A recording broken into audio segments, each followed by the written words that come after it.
I never thought I would upload this to the internet. This story haunts me. Seriously, guys, I face planted the floor completely. It hurt in front of Rod Stewart and Mark Ronson and a room full of celebrities in this fancy ass gala. Okay, let me set the scene for you guys. This was 3 years ago. It was just me and Ollie. We were young, naive 19-year-olds just going about our daily business, and we get invited to this black tie event gala in London. It's a big deal. Loads of celebrities are going, and me and Ollie are thinking, what the hell, we're pooing our pants, right? So we turn up, Ollie looks fly, he's in a black tie. That rhymed, I was so cool.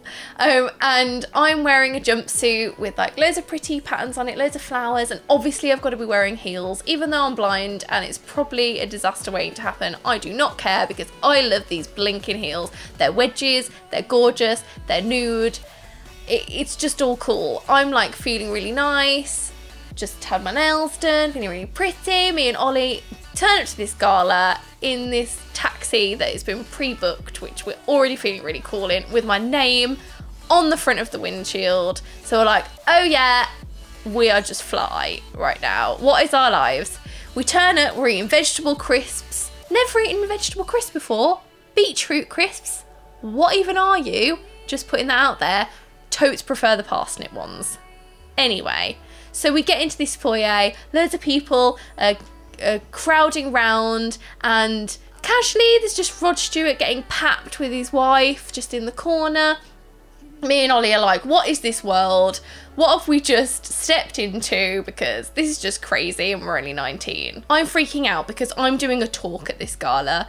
I'm one of 2 blind people that are raising money for sight loss advisors in every clinic for the RNIB. So I'm like, I'm going to be on stage talking in front of Rod Stewart and Mark Ronson and Lee Mack and all of these really famous people, and I am pooping my pants right now. La la la la la. So I'm literally walking in, trying to be really cool, but actually just shaking because I'm just so nervous. And then we have the first course served to us, and it's literally like a leaf with a bit of asparagus on it. And like, I don't know, falafel and maybe an egg or something. Just literally rabbit food. It is so tiny. I'm like, I whisper into Ollie's ear, we are so eating pizza later, because that is just not enough food. Anyway, turns out that me and Ollie don't really like asparagus, but we're sort of like chomping it slowly, a bit like a camel. Like, oh yeah, this is so nice. We're so posh right now. Like, really internally like, what even are we and what are we doing here with all these posh people? Anyway, behind us and around us were all these celebrities, and I was very aware that I couldn't see them, so I was like making Ollie be my little spy man, being like, Ollie, who's to the left of us, Ollie, who's to the right of us, you know, who's here? And he was telling me all this, so I probably shouldn't have made him do that because I was just getting more and more and more and more nervous about my talk. Anyway, there's this like promotional video that starts, tells them all about my life, my condition, incontinent pigmenti, blah, blah, blah, blah, blah. Anyway, this woman goes to collect me, and it's very dramatic. This video's just come on and turned off again, and I'm just walking up, right, to the stage. And I'm just crapping myself. Anyway, so I do my speech, that's all fine. The lady got me onto the stage well, and yeah, everyone claps, and it's really cool, and I'm feeling like, I'm the bomb.com, oh yeah. I take her arm to be guided down off the stage. So I'm just like tottering along in my heels, and yeah, you guessed it. This is where I try to take the steps downward, and she doesn't really tell me, you know, to step down, or I think she does. She's a very nice lady. I think she says maybe 1 or 2 steps, but I'm so relieved at this point that I've just done this speech and it went really well that I wasn't really thinking about my steps all that much, and the fact that I had heels on and I'm completely blind, and I don't know, one thing led to another. I don't even know whether it was her fault or my fault, maybe a combination of both, but basically I face planted the freaking floor, people. I was seriously mortified. I think that was one of the worst moments of my life.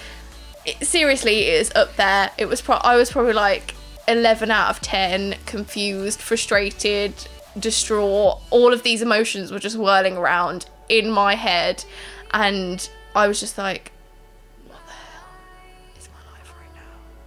So this lady's like, oh my god, I'm so sorry, are you okay, And I'm literally like frozen. I don't know what to do. And so like I let her like help me up, and all I can think is like fight or flight. I'm literally like, I need to run now, because all of these people are looking at me, and apparently there was like a you know, and like the whole crowd does like a gasp. It was like my life was flashing before my eyes. I was like, ah! Anyway, so I got up, I ran off to wherever, to the side room. There was loads of RNIB ladies helping me, bless them. They're really helpful. And I just start bawling my eyes out. Like I'm just bawling and bawling and bawling. And it's just, I just cannot believe this is happening. And then Rod Stewart's lovely wife Penny comes over to me and gives me a massive hug, but then that makes me cry more because someone's being compassionate and hugging me, and then I'm like, oh my god, but then I'm realizing that I'm crying into her lovely fur coat, and I probably shouldn't be because I've got loads of makeup on and I'm probably ruining it, but I don't think she cares because she's just being so lovely anyway. I try and wipe my tears away. I'm literally just distraught. Anyway, they're all really lovely, but then I think they were saying, well, who would you like to see here? Because, you know, obviously it's traumatic. And then I was like, well, Mark Ronson. He's like my idol. Anyway, cut a long story short, he comes over and he's so nice, but I'm sort of startled and fangirling and ask for a picture, and it's all a bit of a whirlwind. And then I sort of meet Maroon 5's guitarist, who's also Mark's friend, and Ollie's like randomly talking about a mushroom he made on ZBrush because we're only in sixth form at this time. So he was like, I made a mushroom on a computer program. And I bet Mark was just doing like, okay.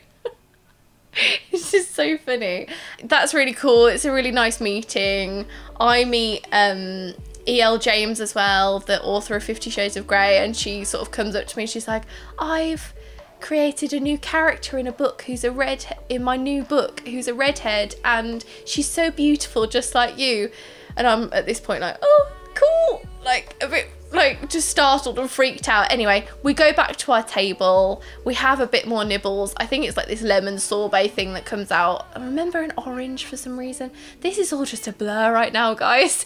After all this had happened, they were raffling off boat trips, experiences, all this fancy stuff, and a lot of people were bidding on it to help the RNIB and raise more money for the Eclos in every clinic, which I think is really cool. I couldn't obviously bid because it was like 20 grand or whatever, and Mark Ronson's studio day came up, and I thought, oh, that's really cool. And I know a lady from River Island sort of bid for it and won it, and they were like, woo, you won it. I was like, oh, that's really cool.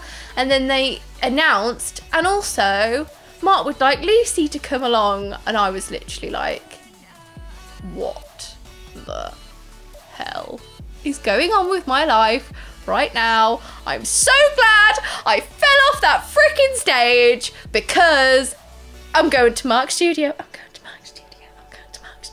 I was so freaking happy. I just didn't know what to do with myself. And yeah, if you want me to do a part 2 about how that went, it was just the best thing ever. And I really enjoyed myself. And Mark, if you ever watch this, you're the best. And it was one of the greatest days of my life. So yeah, that was the story of the time that I face planted the floor in front of Mark Ronson and Rod Stewart. Also that night, I went up to collect like the trophy for the RNIB, and Rod Stewart kissed my cheek, and he also kissed Ollie, which I think he was a bit startled about, but it was all cool. So yeah, I really hope you enjoyed this video, guys. Don't forget to give me a like, comment and a subscribe, and turn the bell on for notifications to check whether I've got a new video, and I will see you next Tuesday. Bye!